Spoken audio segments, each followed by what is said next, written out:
सादर नमस्कार मित्रों आप सुन रहे हैं बेसिक साइंस लर्निंग और हम बात कर रहे हैं विज्ञान के कक्षा 6 की इकाई 15 वायु के बारे में।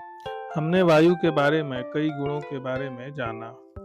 हमने बताया कि वायु के कारण ही आसपास जो चीजें होती हैं वह हिलती हैं। वायु रंगहीन, गंधहीन और स्वादहीन होता है। वायु स्थान घेरता है, इसके बारे में भी हमने बात किया था। वायु में भार होता है, इसके बारे में भी हमने बातचीत किया।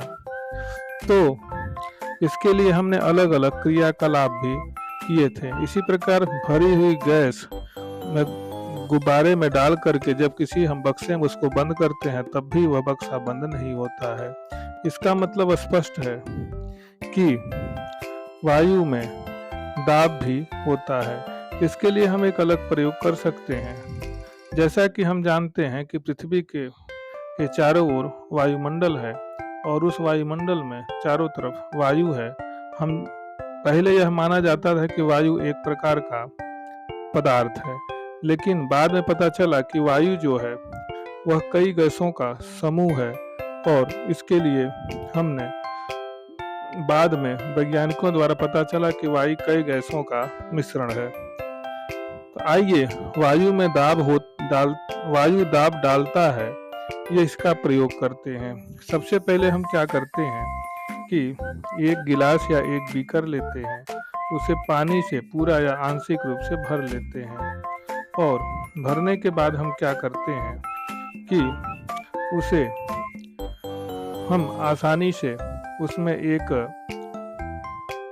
पाइप डाल करके जब मुंह से हम खींचते हैं तो पानी बाहर की ओर निकलने लगती है। इसका मतलब पाइप के अंदर जो हवा थी वह भी बाहर निकल गई और उसके जगह पर पानी ने जगह ले लिया और उस बीकर से पानी बाहर निकलने लगता है।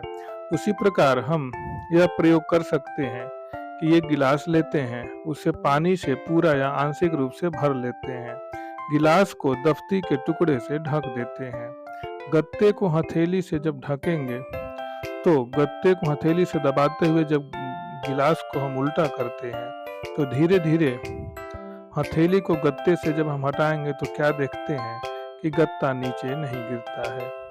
पानी गत्ते के नीचे की दिशा में दाब डालता है और बाहर की वायु गले पर या गत्ते पर ऊपर की ओर दिशा में दाब डालती है। बाहर का वायुमंडलीय दाब अधिक होता है, इस कारण गत्ता नहीं गिरता है। इससे यह स्पष्ट है कि वायु दाब डालती है। हमको यह भी जानना चाहिए कि हमारे शरीर पर वायु द्वारा आरोपित कुल दाब का मान लगभग 20 मीट्रिक टन, लगभग 10 हाथियों के भार के बराबर होता है। इस भार का अनुभव हम नहीं करते हैं क्योंकि हमारे शरीर के अंदर भी वायु है। इस वायु का दाब बाहर से लगने वाले वायु के दाब को संतुलित करता है। इस प्रकार हम कह सकते हैं कि जो हमारे ऊपर जो 20 मीट्रिक टन अर्थात 10 हाथियों के भार के बराबर जो बल लगता है वह हमको अनुभव नहीं होता है, क्योंकि दोनों दाब एक दूसरे को निग्लेक्ट कर देते हैं अर्थात निष्क्रिय कर देते हैं। वायु दाब डालती है, इसके लिए भी हम अन्य प्रयोग भी कर सकते हैं। इसके लिए गर्म कनस्तर में को हम गर्म करते हैं, उसमें पानी डाल करके जब कनस्तर उबलने लगता है, कनस्तर में जो पानी उबलने लगता है उसके बाद उसको ढक्कन बंद कर देते हैं। जैसे ही कनस्तर को नीचे रखते हैं उसमें हम ठंडा पानी डालते हैं तो कनस्तर पिचक जाता है। इसका अर्थ स्पष्ट है कि जो अंदर भाप थी वह उसका दबाव कम हो गया, द्रव का रूप ले लिया और पूरी तरह से कनस्तर पिचक गया। हमने गिलास का प्रयोग गत्ते लगा करके पहले भी किया है। इस प्रकार हम एक अन्य प्रयोग भी कर सकते हैं। एक बोतल लेते हैं और बोतल में छोटा सा कागज का टुकड़ा मोड़ करके डाल देते हैं। जैसे हम फूंक मारते हैं तो बोतल के अंदर जो कागज का टुकड़ा है वह अंदर नहीं जाता। आखिर ऐसा क्यों होता है?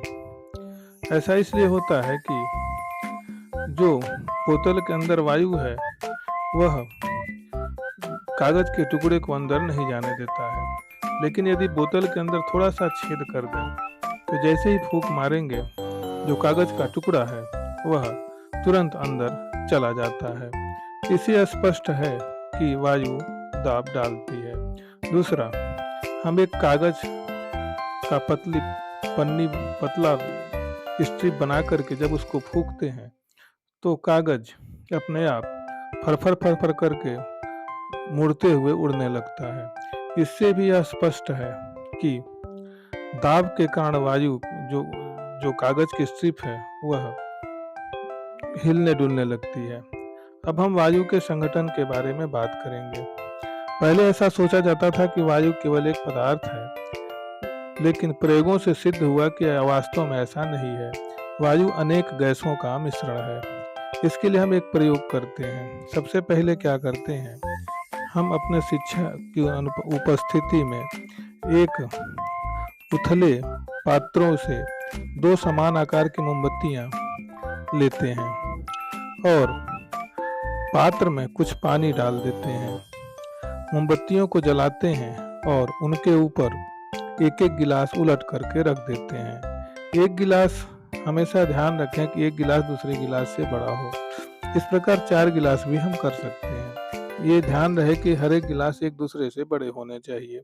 जब हम गिलास उल्टा करके रखते हैं जलती हुई मोमबत्ती के ऊपर तो क्या देखते हैं कि छोटे गिलास से ढकी मोमबत्ती बड़े गिलास की अपेक्षा जल्दी बुझ जाती है।